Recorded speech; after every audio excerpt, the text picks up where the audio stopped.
Sí se ve, profe. Ahora Sí, sí. profe. Buenísimo.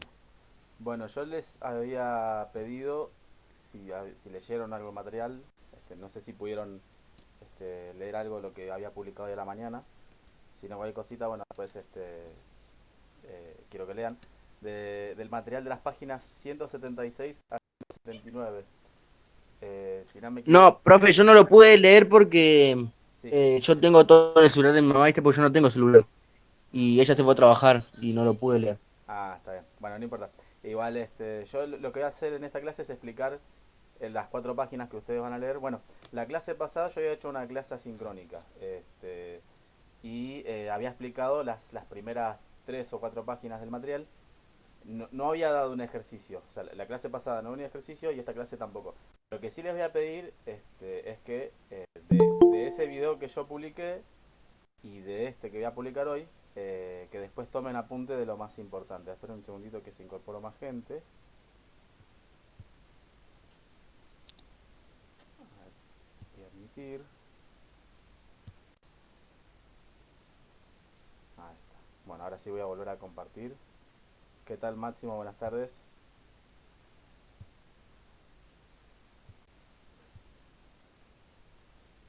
Hasta se ve, ¿no? Hola, profe. Me- Hola, ¿qué tal? hola, sí. Hola, ¿se me escucha bien? Sí, sí, se escucha perfectamente. ¿Ustedes pueden ver la pantalla? Dale, bueno, dale. Sí, yo sí lo puedo ver. Bien. Bueno, como les estaba comentando entonces, hoy voy a explicar las páginas 176 a 179 del material, que en el material serían la séptima, la octava, la novena y la 10ª página.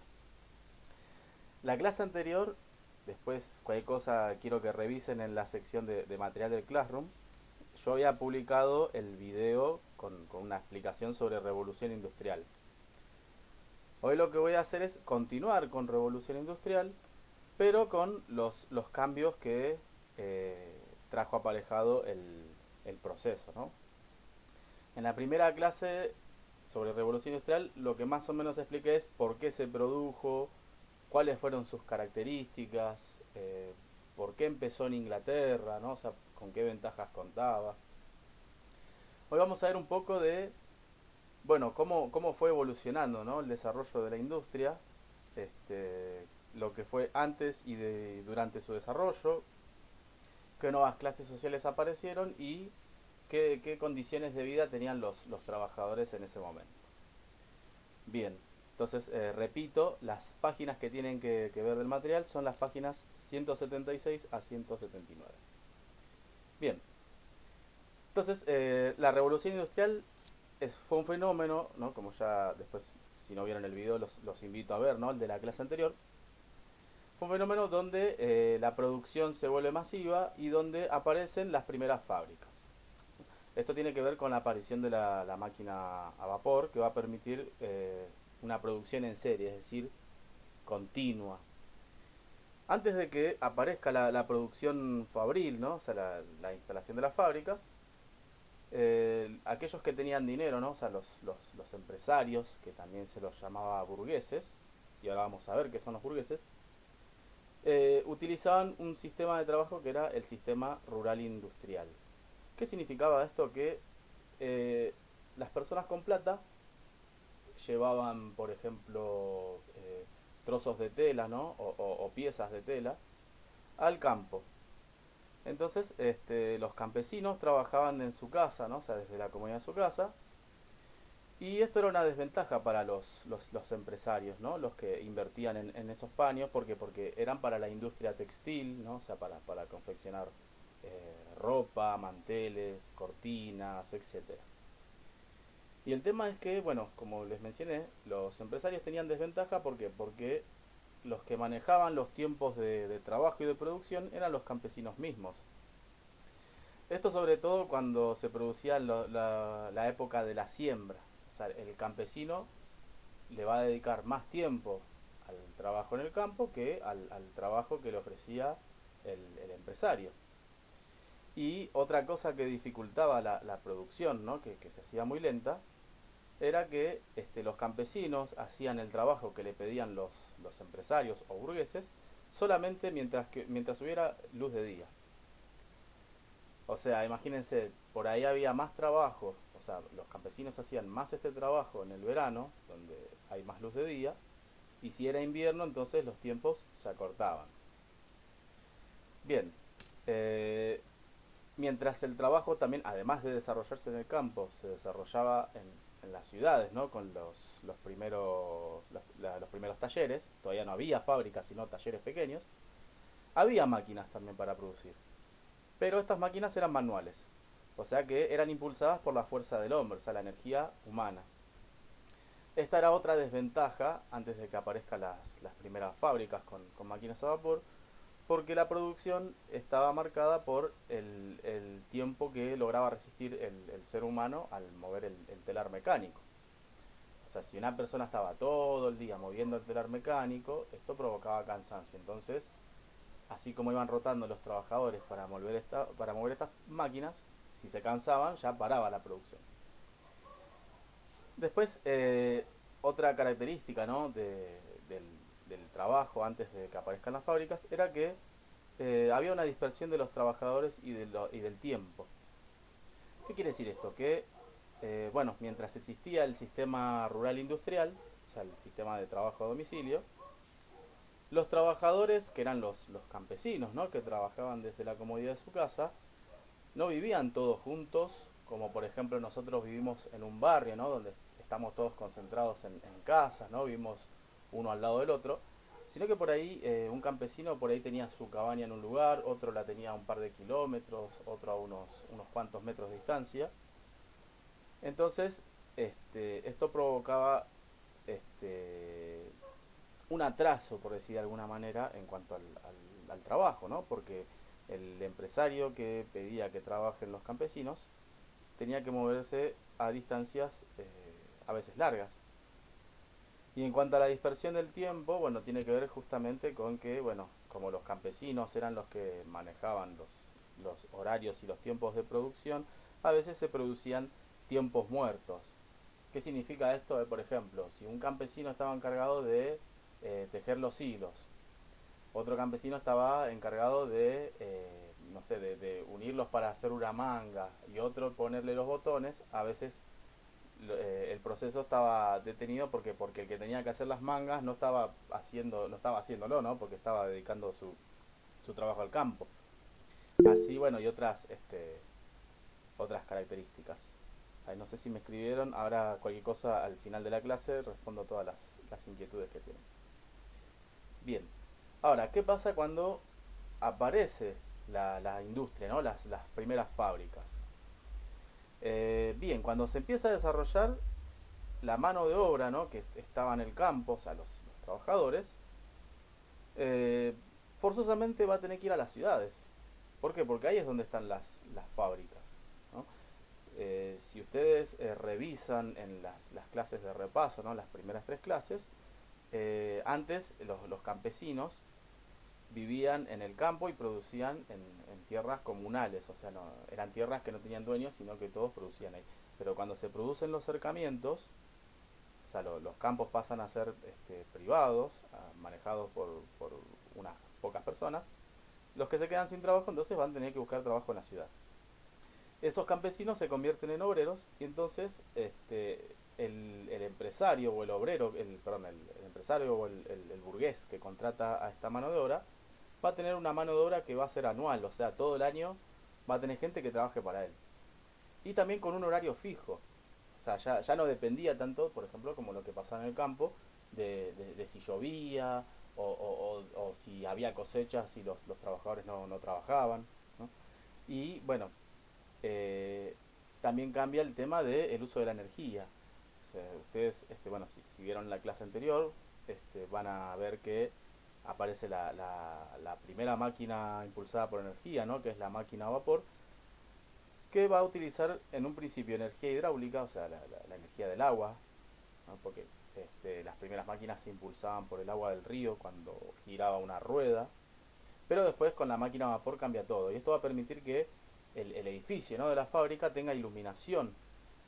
Esto va a permitir entonces que no haya excusa para los trabajadores de tener un motivo para no trabajar, sino que van a tener una jornada que incluso va a ser muy larga. En esa época, después vamos a ver que se trabajaban de 10 a 16 horas. O sea, si el día tiene 24 horas, les quedaba 8 horas para descansar y vivir, nada. O sea, una época de mucha explotación. Bien, ahora las máquinas, entonces como mencioné, como funcionaban con energía, ¿no? En este caso energía de vapor, antes de energía hidráulica, eran las que marcaban el ritmo laboral obrero. ¿Qué quiere decir esto? O sea, las máquinas se mueven por energía, no las impulsa el hombre. O sea, a lo sumo por ahí maneja los botones o las palancas, pero la ventaja es que no va a haber un cansancio, entre comillas, por decirlo de alguna manera. ¿Por qué? Porque las máquinas funcionan con energía y entonces, como se mueven por sí solas y son mecánicas, los trabajadores van a depender del ritmo de funcionamiento de las maquinarias. Y otra característica también de la producción fabril va a ser la concentración obrera y del tiempo. ¿Esto qué quiere decir? Bueno, contrariamente al trabajo en campo, donde todos los campesinos estaban dispersos, acá todos van a estar concentrados en un solo lugar, que va a ser justamente la fábrica. Y el tiempo va a estar marcado por el reloj o por la maquinita de marcar la tarjeta, ¿no? Cuando ingresaban los trabajadores. Y los trabajadores ahí van a tener un tiempo determinado de horario, que como ya les mencioné podía ser de 10 o de 16 horas. No sé, por ahí entraban a trabajar a las 8 de la mañana y hasta las 6 o incluso más allá de las 6 de la tarde seguían trabajando. Bien, entonces la industria fabril, que se caracterizaba por tener una producción rápida y en serie, ¿no? O sea, si antes, por ejemplo, si nos pensamos en la industria textil, que es la industria de la ropa o la de las telas, que fue la primera que impulsó Inglaterra, si antes se producían, por ejemplo, por decir de alguna manera, 10 pulóveres en 10 horas, con la máquina a vapor, va a ser mucho más rápido. ¿Por qué? Porque por ahí puede ser 10 pulóveres en una hora. Entonces, eso es una producción rápida y en serie. ¿Por qué? Porque produce lo mismo en mucho menos tiempo. Y esa producción rápida y en serie va a hacer que haya una gran cantidad de artículos baratos y de baja calidad. ¿Esto por qué? Porque las máquinas no fijan por ahí tanto detalle, ¿no? Y al haber demasiada cantidad de productos, a pesar de que por ahí no tienen mucha calidad, van a ser baratos. ¿Por qué? Porque va a haber en mucha cantidad y la gente va a poder acceder a comprarlos. Bien, entonces esta industria fabril de alguna manera fue desplazando al gremio medieval. Esto, si ustedes después revisan en las clases de repaso, el gremio era una institución que era propia de la Edad Media, que se encargaba de controlar y producir ciertos productos, ¿no? Por ejemplo, el gremio te decía, bueno, que no sé, en el taller de los jarrones se tenían que producir jarrones de 30 centímetros pintados de color azul y se tenían que vender a tal precio, y eso no tenía discusión.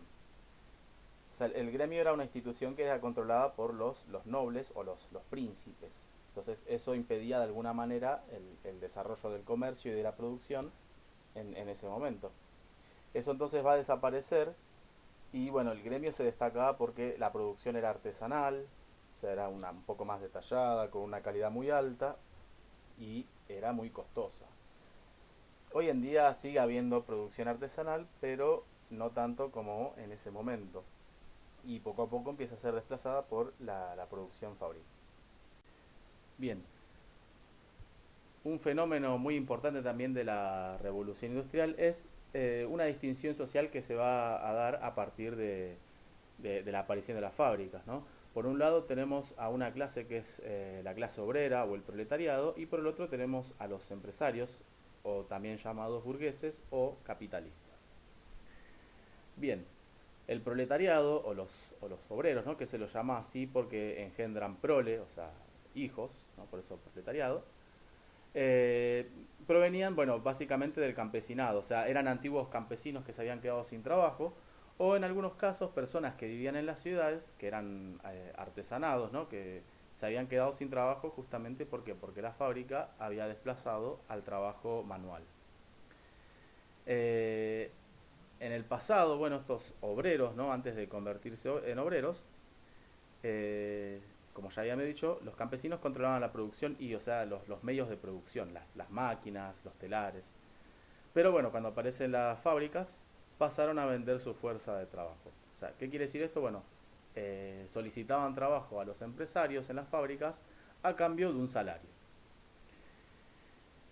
Bien, siguiendo con las comparaciones, antes cobraban por el producto terminado, o sea, así cuando los empresarios traían para producir en el campo, a cambio de esa cosa que producían, ellos recibían un dinero mucho mejor, por decir de alguna manera.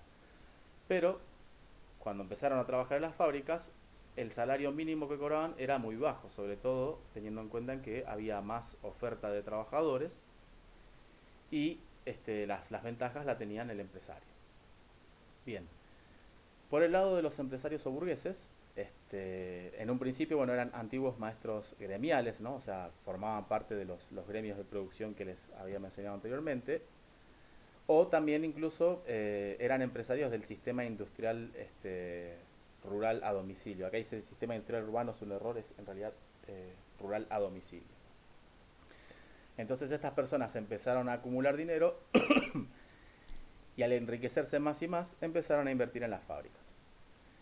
Estos empresarios también eran los dueños de los medios de producción, o sea, eran dueños de las fábricas, de las máquinas, del material para producir, y esto les permitía también, por otro lado, controlar la producción industrial. Entonces, al controlar la producción industrial, esto les permitía obtener más dinero, o sea, los beneficios, beneficios hay para los dos, o sea, para los obreros o para los empresarios. Pero ¿quién va a ganar más plata, el obrero o el empresario? El que más va a ganar es el empresario. ¿Por qué? Porque es el dueño de las fábricas. Y bueno, al obtener mucho dinero, obviamente pagaban muy poco a sus trabajadores. A esta clase empresarial también se suma la nueva burguesía industrial, ¿no? Que eran los que estaban en un principio más vinculados a las máquinas, que no tenían quizás tanto dinero como los antiguos maestros gremiales o los empresarios del sistema a domicilio, pero que bueno, cuando empieza a ganar más peso la industria basada en las máquinas, esta clase social empieza a acumular más dinero y empieza a tener una importancia nunca antes conocida. Bien, ahora la pregunta es ¿por qué los trabajadores cobraban un salario tan bajo, ¿no? Siendo que la revolución industrial permitió una mayor cantidad de ingreso de dinero? Bueno, cuando ustedes lean el material van a encontrar que se manejaban unas teorías acerca del salario bajo, ¿no? O sea, ideas que se pensaban de por qué los trabajadores cobraban tan poco. Por un lado, hay una teoría que es la teoría del fondo salarial que dice que los empresarios le pagaban lo mínimo indispensable a los trabajadores para vestirse y para alimentarse y nada más. A ver, esperen un segundo que voy a admitir a alguien en la clase.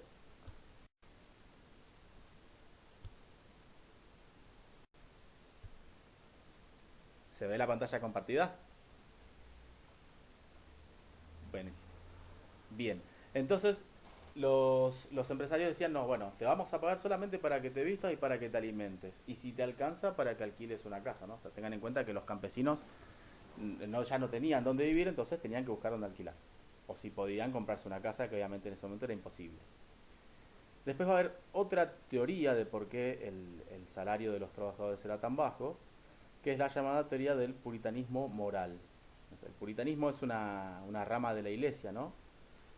Que decía que, bueno, los trabajadores tenían que cobrar muy poco para evitar que gasten en vicios e inmoralidades.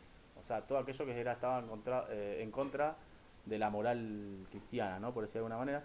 Y esto estaba vinculado al consumo del alcohol. ¿Por qué? Porque en esa época, tengan en cuenta que los trabajadores trabajaban muchas horas y apenas podían descansar los domingos. Entonces, la esperanza que tenían de vivir por ahí no era muy buena, ¿no? Y por ahí buscaban un consuelo por ahí en cosas que no eran las esenciales. Bien.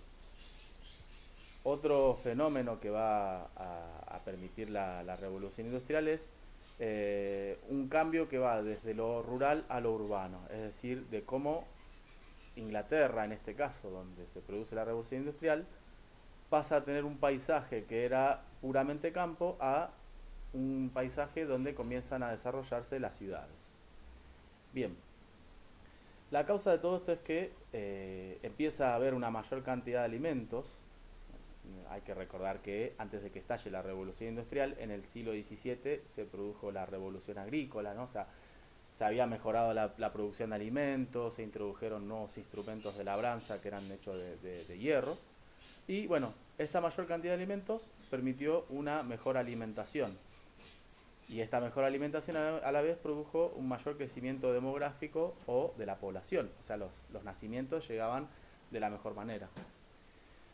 Ahora, ¿qué pasa? Esta explosión demográfica, ¿no? O este crecimiento de habitantes va a provocar que haya una expulsión campesina a las ciudades. O sea, había muchos habitantes en el campo y, bueno, esos habitantes que estaban en el campo se mueven a las ciudades, como ya había mencionado, por el cercamiento de los campos. Y bien, entonces las ciudades empiezan a crecer por la llegada de estos antiguos campesinos que después se van a convertir en obreros. Si ustedes observan acá en esta diapositiva, acá hay un mapa de la ciudad de Londres, ¿no? que muestra 3 momentos de cómo fue evolucionando. Si ustedes observan la primera viñeta que dice a mediados del siglo XVII, la mayor parte de la ciudad de Londres era rural, o sea, había mucho campo, había poquitos lugares que estaban urbanizados. Después en el siglo XVIII, esa urbanización empieza a crecer mucho más, ¿no? por la producción industrial. Y en el siglo XIX, si ustedes pueden observar ahí en rojo, o sea, es la mancha urbana, ¿no? O sea, todos los lugares que comenzaron a ser poblados por los habitantes de las ciudades que trabajaban en las fábricas. Bien, y bueno, con esta última diapositiva concluimos el tema, ¿no? O sea, cómo eran las condiciones de vida de los obreros, ¿no? O sea, uno pensaría que porque estalló la revolución industrial iba a haber posibilidades para todos, las condiciones de vida iban a ser las mejores, pero obviamente era todo lo contrario. Las jornadas laborales entonces, como yo les había mencionado, eran de 10 a 16 horas, o sea, trabajaban casi todo el día, apenas tenían 8 horas. O sea, imagínense que esas 8 horas tenían que distribuirlas entre vivir, o sea, relacionarse con las otras personas, con la familia, con los amigos, y dormir, porque, o sea, necesitaban dormir. Las fábricas, bueno, eran enormes, ¿no? Por la gran cantidad de máquinas que se utilizaban, y había pocas ventanas. Ahora, ¿por qué era importante esto mencionarlo? Bueno, por el tema de la ventilación. Ustedes saben que en ese momento las fábricas expulsaban hollín, y si vos no tenés ventilado el lugar, eso podía provocar enfermedades respiratorias. Bien, las viviendas de los trabajadores, bueno, ellos vivían cerca de las fábricas, ¿no? En los llamados barrios obreros, y las condiciones de vida tampoco eran las mejores. ¿Por qué? Porque al estar cerca de las fábricas, el hollín caía en estas zonas, y esto aumentaba las posibilidades de enfermedades de pulmones, teniendo en cuenta también que en Inglaterra hay mucha humedad, así que eso era peor. Estas casas, ¿no? Donde ellos vivían, ¿no? Si ustedes observan ahí la imagen de la derecha, eran casas muy pequeñas con 2 habitaciones, ¿no? Un dormitorio y un baño. Imagínense que los obreros por ahí eran familias muy numerosas, y a veces hasta vivían 2 familias en una misma casa, una en el piso superior y otra en el piso inferior. Algo parecido a los conventillos que hay en el barrio de La Boca. Bien, el tiempo libre. Cuando ellos no trabajaban, ¿no? Ellos trabajaban 6 de los 7 días de la semana. El tiempo libre lo tenían los domingos, pero el esparcimiento que tenían los trabajadores eran 2. O sea, los adultos por ahí o iban a la iglesia por la mañana, y si no, también iban a las tabernas, o sea, a los bares. En el caso de los niños, bueno, jugaban en las calles porque no había espacios verdes, o sea, como hoy no existían las grandes plazas o los grandes parques. Las condiciones de vida también estaban marcadas porque había poca libertad, o sea, si bien había muchos productos disponibles para comprar, ¿no? Porque las fábricas producían en serie, no había demasiada libertad. O sea, esto tenía que ver con las jornadas de trabajo, o sea, apenas se vivían 8 horas. O por ahí 4 si dejábamos 4 horas para dormir. Esto termina derivando en una visión pesimista de la vida. O sea, los trabajadores tenían una visión pesimista, ¿no? De lo que era trabajar en las fábricas. De hecho, bueno, como muchos de ellos venían del campo, eh, en los relatos, ¿no?, que hacían los historiadores de esa época, muchos contaban que añoraban o extrañaban vivir en el campo porque había más libertad, porque quizás no era tan pesado, y todo eso cambia cuando se trasladaron a las ciudades a trabajar en las fábricas, pero con las condiciones inesperadas.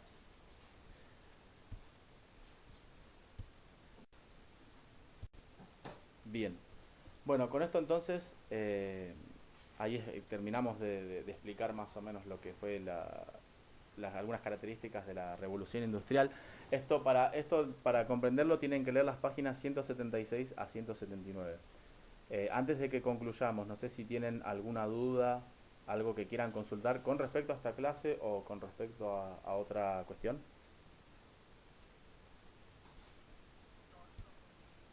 Bueno, les aclaro que este,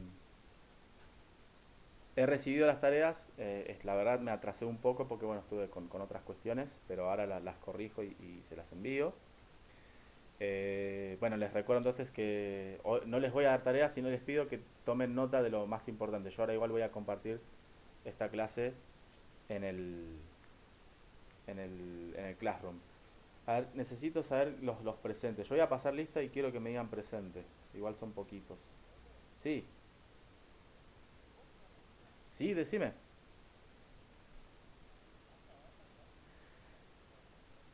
Sí, yo la grabo y la subo. Igual lo ideal sería que cuando hacemos estas clases así sincrónicas o en vivo, que me gustaría que estén presentes. ¿Por qué? Porque si hay alguna duda, alguna cuestión, la podemos aclarar y así ya ustedes cuando tengan que hacer algún ejercicio, bueno, están más tranquilos y saben qué es lo que tienen que hacer.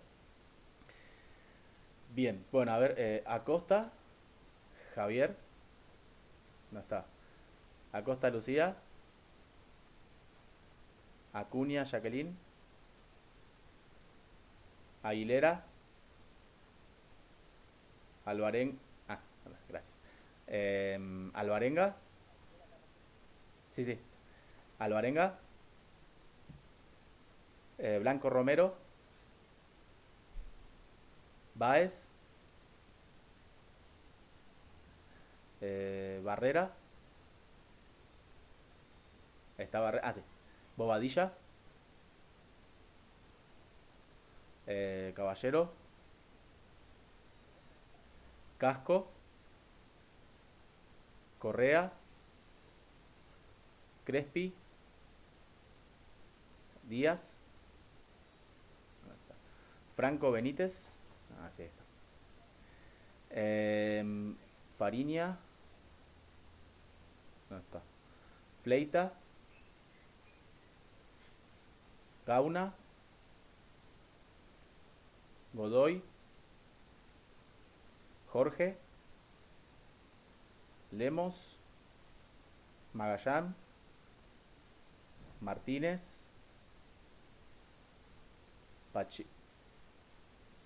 Martínez presente. ¿Quién es presente? Celeste. Ah, Tony, ¿no? Ah, sí, Tony, sí. A ver, ¿dónde habíamos quedado?